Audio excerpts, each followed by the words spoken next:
Hello, this is for an interview for my videography class, and today we'll be interviewing my sister, Caitlin Chambers, and she is a dental hygienist. And well, I'll let her actually explain. So go ahead for the camera, tell us your name, your career, certain attributes you would like us to know. My name is Caitlin Chambers. I am a registered dental hygienist with a Bachelor's of Science in Dental Hygiene.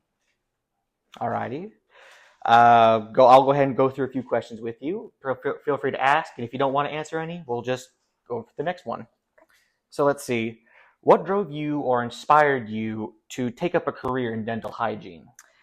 Actually, I did some job shadowing in high school, which I recommend everyone to do. I did it my junior year. In my junior year of high school, I thought I wanted to be a pharmacist.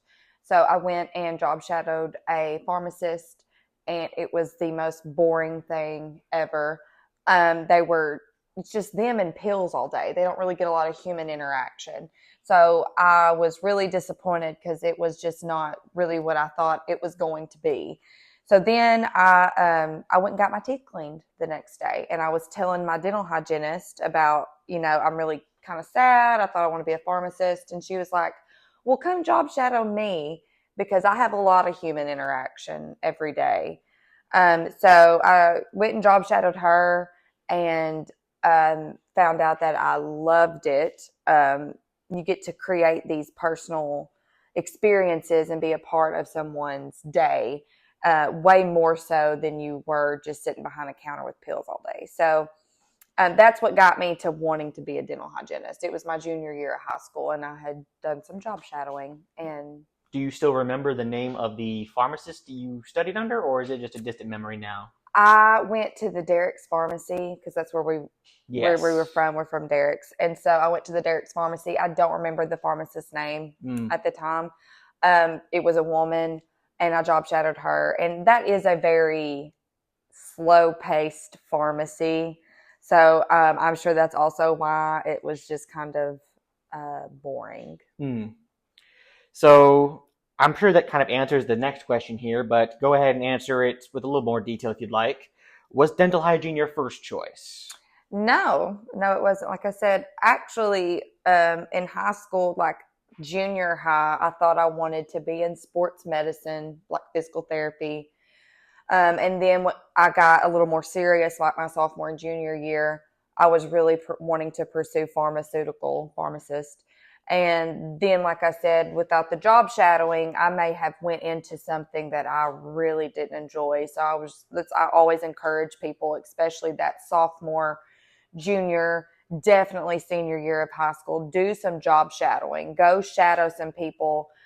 Because if it wasn't for that, then I may have pursued something that I genuinely didn't like. So no, it wasn't. It was not my first choice, but I'm glad I ended up in that path. Okay. Next question. If you had a chance to take a different career path, if it was at all possible and achievable, would you pick it? And if not, or if you did, why or why not? Like a completely different career altogether. Yes, let's say if it was a completely different career path, not necessarily medicine, if that was the choice here, but let's say if those channels were at all achievable, which one would like to consider down if you had the chance? I know this sounds crazy, but um, I have always loved interior design. So if it was at all achievable, then I would do something like interior design, like design homes, help people design or decorate their house, something like that. I would love to do something like that. Alrighty. Let's see. What would you recommend for someone coming into this profession fresh or inexperienced? So, like a little bit of wisdom or something you would like for someone to know if they wanted to also pursue this career as a dental hygienist. Um, I would say, just a word from the wise that it's not easy in school Mm. during hygiene school. So for dental hygiene, you have to have 2 years of prerequisites, and then you have to get into a program and be accepted. And then once you're accepted, then you're in this dental hygiene program for 2 years. And It's very hard. It's not easy. The schooling is not super easy, but I will say, I knew for myself that I wanted to be in medicine of some kind. I always wanted to be something in medicine. And so this is probably, I'm not going to say it's one of the easier, but it is an easier path for a woman, I feel like, because if you're wanting to be a mother, a wife, you want those things for yourself in the future. This is a job that's really attainable in that sense, because a lot of times dental offices are only open 4 days a week. A lot of them, their hours are shorter. Not all, but most are that way. And you get a lot of benefits from it. And so just really think about your long-term goal when you're going into something like this. Like, are you wanting to, I'm not saying this is the perfect job for mothers or wives, but I mean, I'm just saying that when I was thinking about going into medicine, that was something that intrigued me, because I knew I wanted to eventually get married, have children, and I didn't want my career to put a hold on any of those things that I wanted for myself. So just know what you want for yourself as a big picture, and that will also help you realize like what you want to pursue as far as a career. Got it. That's wonderful. Let's see. Next question to last. What particular struggles did you have to overcome to get to where you are?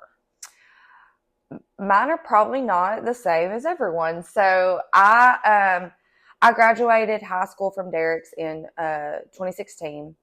I went to, there's only 2 dental hygiene schools in the state of Arkansas. There's one in Fort Smith and there's one in Little Rock. And so I chose to go to Fort Smith because it was closer to some of our family. Our grandparents lived fairly close to Fort Smith. And I wanted to get out of my comfort zone and have the college experience is what I wanted to do. And so I go to Fort Smith, which is like 3.5 hours from where we lived, which to me was super far compared to our little podunk town that we grew up in. And so I went not knowing anybody and did my freshman year, and everything was great. And then the summer before my sophomore year, I get pregnant. Mm-hmm. So I got pregnant the summer before my sophomore year, and I had a choice. I could have chose to say, you know what, I'm not going to go back to college. The man that is the father of my children now, he's my husband. He was from the small town that I grew up in too. So I could have chose to been like, I'm just going to quit college. I'm going to have this baby. I may or may not go back. I'm just going to live in this little town that we grew up in, and it'll be fine. That is not what I wanted, though, for myself. And then at that point, I had a child and a family to think about also. So I chose to finish school. So I went back to school. I was pregnant. I was a sophomore in college. And at that point, your sophomore year, when you're wanting to go into dental hygiene, is very important, because you have those 2 years of prereqs, and then you apply for the program. And they're very strict. So Fort Smith only lets in 16 girls, and Little Rock lets in like 32 or 35. So it's a very stricter program in Fort Smith. And so in Fort Smith, you have to get into that program, those first 2 years, you have to all A's. You have done like volunteer work. I mean, you have to be really on your game, because there's only 16 of you that are going to get accepted. So my sophomore year, I go in, I'm pregnant. I'm living in an apartment at the dorms.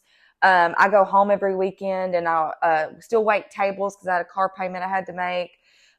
So I am doing the most, and I had to really overcome a lot during that time, emotionally, physically, mentally, because I was trying to tell myself, like, I'm doing this for the end. Like I said, wise to the wise, think about your end game. Think a little bit farther than the end of your nose, because if you only think about just how to get to the next day, or you're not going to make the right choices. So you've got to think about, what am I wanting in the big picture? What am I wanting my end goal to be?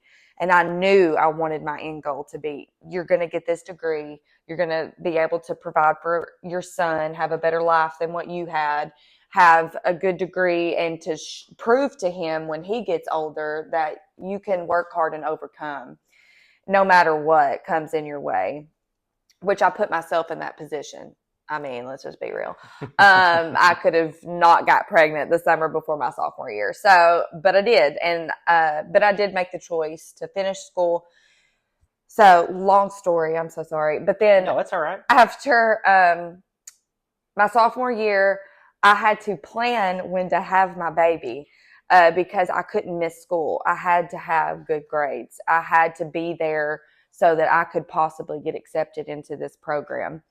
So I figured out that if I had him the week before spring break, then I could have a few days before spring break and then the whole week of spring break. And then I wouldn't have to miss any class, because my classes were Monday, Tuesday, Wednesday. I had Thursdays and Fridays off. So I was planned it ahead. So I went home the week before spring break and I made myself go into labor, and I had my son March the 9th of 2018.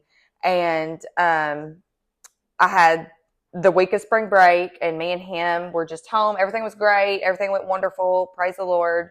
Thankful. And then I went right back to school after spring break. So I only had that week off. And it was really crunch time in March, because it's fixing to be May, and it's fixing to be like you're going to be applying to get into the dental hygiene program. So I go back and I met with my advisor, and I did not tell them that I had had a baby, because I did not want anything to compromise them not thinking that I was going to be able to do well in the program. Right. So I told nobody. I didn't tell a soul. And so finally, I get a paper in the mail. You have to fill out this whole application. You have to bring your transcripts in, write an essay as to why you think you need to be in the, it's a big ordeal. Right. And so you send this, and I sent in my application, and I got a letter in the mail, and it said, "Congratulations, you've been chosen for an interview to see if you could get into the dental hygiene program at Fort Smith." And I was like, whew, so excited. So I go in, I do my interview. Again, I don't say anything about, I had a kid and all this. And so I go in, I do my interview, and then a week later I get a thing saying that I was accepted. So there was a lot that went into all of that, and a lot to overcome. But I will say it was 100% worth it. If I could go back, I would do it again, because of course, I'm not going to do things the easy way. So I overcame a lot during that, but it was well worth it, and I'd do it all again. Amazing. Truly, out of all that, I can tell from all the struggles, truly incredible. I mean, let's see. For the last question here, let's see. When or what has happened in all your experiences up to today make you feel fulfilled or proud of your work? Or in other words, essentially made your day? People think that dentistry and dental hygiene is very repetitive. And in a sense, it is. I do basically, it's really not, but basically the same thing over and over and over and over for the rest of my life, So, but it's really not. I enjoy and get so much fulfillment out of helping people.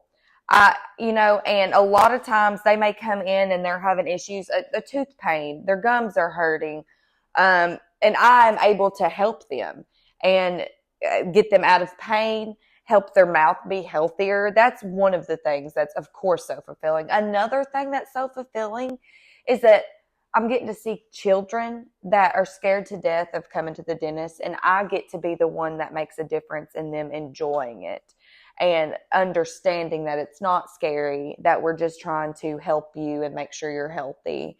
And that is so fulfilling to me, to get to put in that good impression on the kids that come in. And also, it's so fulfilling now that I've been in the office for almost 5 years. I'm getting to see these kids grow up. I'm seeing them twice a year. I'm getting to see them grow up. I'm getting to be a part of their lives, I feel like. I'm getting to learn about them. seeing their milestones. Same thing with not just children, but any patient. Like, I'm getting to be a part of their lives a little bit, and helping them in their health is also fulfilling. But I like that personal interaction that I'm getting to get every day, and that's what's fulfilling. That's wonderful. Well, that's really it for my questions, the real questions. Thank you so much for having the time to talk to me about all this. Of course. All your busy schedule. I really do appreciate it. Yes. That's all the time we have today. Thank you for watching.